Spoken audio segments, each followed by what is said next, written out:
Será que o Bitcoin vai ser o melhor investimento em 2024? Porque se for que nem 2023, vai ser bem bacana, né? Em 2023, no acumulado aí dos últimos 12 meses, ele trouxe uma performance de 146%. E a dúvida é, será que é possível que haja uma performance similar ou ainda melhor em 2024? Porque existem alguns eventos aí que acabam historicamente favorecendo o Bitcoin.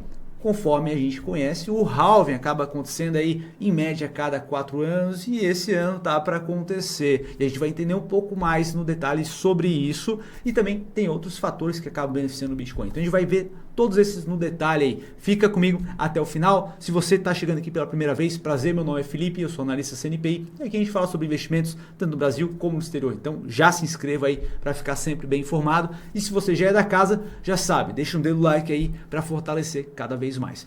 O primeiro ponto aqui é colocar todo mundo na mesma página, tá? Então, talvez você nunca tenha pesquisado sobre Bitcoin, não sabe muito bem como que funciona, e eu quero voltar um pouquinho na história, tá? Vamos lá na década de 90, mais precisamente 1999, a gente tinha um economista, Milton Friedman, que era um economista liberal, ou seja, ele não é muito fã do Estado comandando a moeda, né? Sendo dono da impressora ali, imprimindo dinheiro a seu bel prazer, porque isso acaba não sendo interessante para a população. E o Milton Friedman, percebendo o avanço da internet, da tecnologia, a internet em si, ele percebeu que em algum momento seria possível criar uma moeda digital independente do governo. Então ele já percebeu que isso de algum modo seria possível. E isso acabou se concretizando mais à frente, em 2008, justamente num ano em que a gente teve uma crise muito forte lá nos Estados Unidos, que foi a crise do subprime, uma crise de hipotecas podres que eram vendidas para investidores, de hipotecas que não eram interessantes, sendo vendidas com AAA, né? Que é um alto grau, nível de investimento seguro, e não era nada disso, tá? Esses títulos eram horríveis. E isso gerou uma bolha gigantesca no mercado, muito fomentado pelo próprio governo, permitindo com que os bancos tomassem esse tipo de atitude e foi em conjunto, né? Tanto o governo como os bancos foram totalmente irresponsáveis e foi gerada uma crise muito forte. E aí o que acabou acontecendo, né? O Estado foi lá e imprimiu caminhões de dinheiro para poder salvar quem? As instituições financeiras que foram totalmente irresponsáveis. Foi por volta aí de 700 bilhões de dólares colocados na mão dos bancos para poder comprar esses títulos podres ali, para dar uma estabilidade para o sistema financeiro, porque senão ia quebrar o país, né? Muitas pessoas acharam que seria o fim do capitalismo. E aí, em resposta a isso, mas não necessariamente em resposta, talvez tenha sido coincidência ou não, foi colocado a white paper do Bitcoin, né? O Satoshi Nakamoto, não se sabe se é uma pessoa, se é um grupo de pessoas, muito provavelmente um grupo de pessoas, né? Foi e colocou o white paper, que diz como que funciona o Bitcoin, né? E nessa carta dizia que ele seria escasso, seria criado no máximo, o limite, na verdade, de 21 milhões de Bitcoins. Então, diferentemente das moedas fiduciárias, que hoje não tem lastro, o lastro é a confiança que a gente tem no governo e o governo pode imprimir a seu bel prazer e a gente sabe muito bem que isso em algum momento acaba refletindo em inflação. O Bitcoin ele não tem o controle de um Estado, o Estado ele não tem controle sobre ele e existe uma quantidade limitada a ser criada do Bitcoin. E é daí que vem o seu valor, assim como o ouro, que ele tem a sua escassez e também tem um custo de extração através da mineração. O Bitcoin ele também tem escassez e também tem um custo na chamada mineração, que acaba bem similar, que a gente vai compreender um pouquinho mais à frente. E logo à frente, ali em 2010, a gente teve a primeira transação em bitcoins. Teve um rapaz lá chamado Laszlo Haniesk. Eu não sei se eu falei certo. Falei certo ou não falei? Comenta aí embaixo aí que eu não faço a menor ideia como pronuncia o nome desse jovem rapaz. Mas ele acabou minerando alguns bitcoins, que a gente já vai entender. E ele comprou 2 pizzas por 10 milhões de bitcoins. Hoje, quanto você acha que vale 10 mil bitcoins? Vale 2,2 bilhões de reais, cara. Exatamente isso. Ele pagou 2,2 bilhões por 2 pizzas. Talvez se ele tivesse feito isso, o Bitcoin não tivesse ganhado essa popularidade que ele tem hoje, não seria esse valor.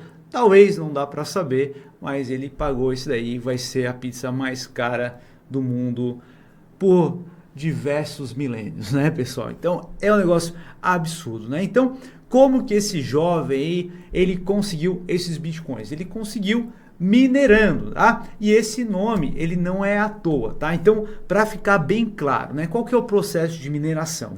Vamos desenhar aqui para ficar bem claro, tá? Imagina que a gente tem uma montanha aqui e nessa montanha, a gente tem ouro, tá? Então, tem ouro aqui na superfície, tem ouro mais lá embaixo, tá? Então, a gente tem vários ouros aqui. Aí, você vai minerar, né? Você tá aqui na montanha e aí você tem a sua picareta aqui, ó.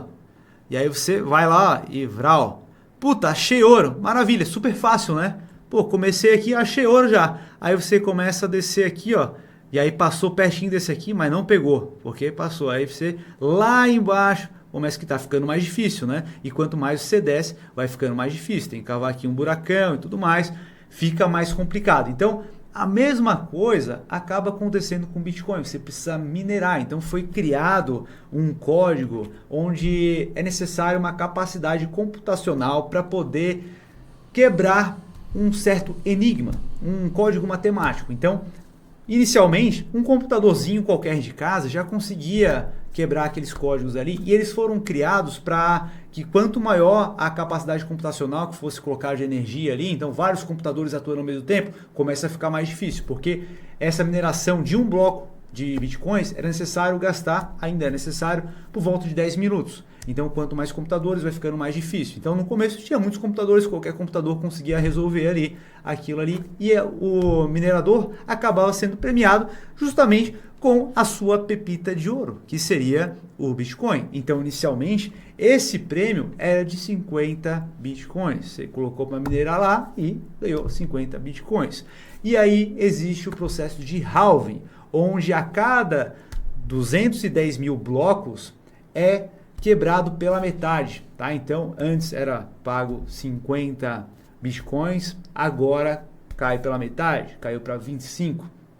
Construiu mais 210 mil blocos, cai pela metade de novo, e assim por diante. Ou seja, ele vai ficando cada vez mais escasso e cada vez mais difícil de minerar. É como se você estivesse chegando cada vez lá mais embaixo, o oxigênio vai ficando menor, é necessário mais custos para poder remover as pedras que estão aqui em volta, não é verdade? Então, é basicamente isso que acaba acontecendo com o Bitcoin, de tal modo que hoje, se você quiser minerar, você vai precisar gastar uma bela de uma grana em hardware para poder minerar esses Bitcoins, e é necessário também deixar refrigerado, porque vai ficar trabalhando o dia inteiro, então geralmente as grandes fazendas de mineradoras, né, estão em países mais frios, justamente para poder economizar com ar-condicionado e tudo mais, tá? Então é algo que atualmente não é de fácil acesso, mas antigamente qualquer pessoa com qualquer computador conseguia fazer isso. É por isso que você vê aquelas histórias de algumas pessoas que estão lá no lixo porque tem um HD lá com uma porrada de bitcoins que ele minerou, mas não deu importância porque não valia nada aquilo lá antigamente, e aí ele simplesmente sabe que ele é um bilionário, mas aquilo está no lixo, né? E as pessoas vão lá e ficam cavando o lixo para poder encontrar aquele HD. Então, para você ter uma noção de quando que aconteceu os halvings, né? Que é essa queda pela metade, quando acaba acontecendo a mineração de 210 mil blocos, né? A gente teve o primeiro bloco minerado lá em 2009, né? Então, houve a mineração e a recompensa de 50 bitcoins, né? E em 2012, chegou ao valor de 210 mil blocos minerados, caiu para 25, foi lá em 28 de novembro, tá? 9 de julho de 2016, caiu pela metade de novo.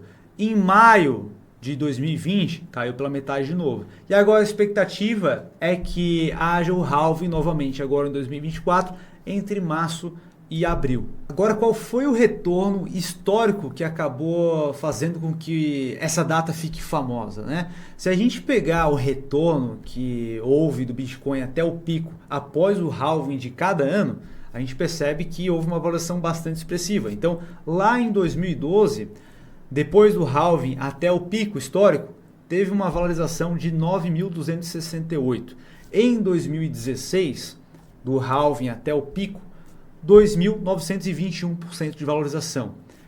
Em 2020, do halving até o pico, 682% de valorização. Agora, a expectativa para 2024 é que seja algo similar a isso, né?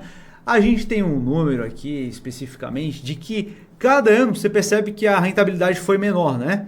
Foi na ordem menor de 70%. Cara, não tem uma explicação exata para isso e não tem como saber se de fato em 2024 vai ter uma queda de novo de 70%. Se houver uma queda de 70% em relação ao último halving, a gente espera uma valorização de 204%. Pode ser exatamente isso, pode ser abaixo disso, pode ser muito mais do que isso, porque agora o Bitcoin está pegando uma popularidade ainda maior, a SEC está flexibilizando isso para que grandes fundos possam investir, isso acaba popularizando mais, fazendo com que haja uma aceitabilidade maior do Bitcoin, então pode ser que haja uma valorização maior, e esse é um dos fatores que o Bitcoin já vem se valorizando, né? Porque o momento adequado para que a gente possa investir é antes de determinado evento sabido ocorrer, né? A gente não espera para que ele ocorra, a gente se antecipa. Então é até por isso que a gente já viu que em 2023 houve uma valorização maior do Bitcoin, porque o mercado já espera que haja esse evento e existem também outros fatores, conforme já mencionados, né? A SEC tá para permitir com que haja a criação de ETFs de Bitcoin, né? Então isso acaba corroborando para isso, tá? Então, por que que o preço, historicamente, uma possível explicação para que esses preços subam logo após isso, né? Então, o primeiro dele, em relação à diminuição da oferta, né? Então, o que a gente acaba percebendo, se a demanda permanece a mesma e a oferta cai, o que a gente percebe pela lei da oferta e da demanda é que o preço vai subir.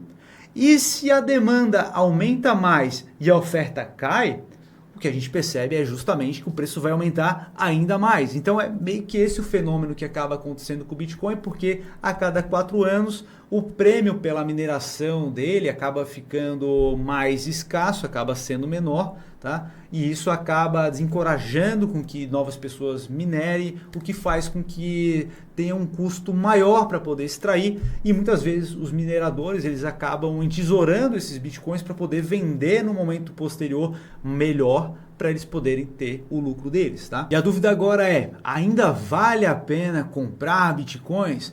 A meu ver, compensa sim, tá? A gente pode olhar aqui historicamente, nesse gráfico aqui feito pelo Paradigma Education, onde a gente percebe o efeito logo após o halving na cotação do Bitcoin, tá? Vocês sabem muito bem que eu não curto muito análise gráfica, porém isso aqui acaba sendo um padrão no Bitcoin especificamente, que é um ativo único, possui características únicas, tá? Então a gente percebe que há um padrão aqui que a gente pode levar em consideração, tá? Então a gente percebe que lá em 2011 a gente teve um bull market e logo em seguida um bear market, que é um mercado de baixa, tá? Aqui a gente tem um período de acumulação, que é quando ele fica lateralizado, e logo em seguida reacumulação, que ele tem uma valorização e logo fica lateralizado. Logo após o halving, a gente teve uma valorização bastante forte, bastante expressiva, e a gente acaba percebendo que logo após o halving ele tem uma valorização expressiva e começa um bear market, ele começa a cair. E aí chega um determinado período, que é um período de acumulação, a gente compra, começa a comprar, a mesma coisa acaba acontecendo com ações, a gente viu isso de forma bem clara na Sanepar, né, uma empresa muito boa que ficou lateralizada durante um período bastante grande. Em algum momento ela teve um bear market, depois ela ficou acumulando e recentemente a gente teve uma valorização bastante grande. É uma empresa que a gente tinha na nossa carteira e a gente colheu os benefícios disso por conta desse movimento, tá?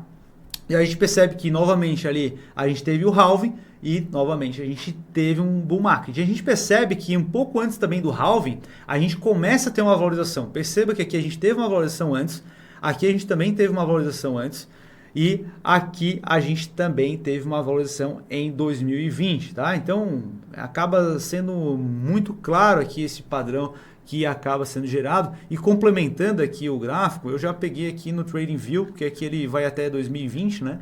Então de 2020, logo à frente, a gente percebe que houve uma valorização logo após o halving também na ordem de 684%.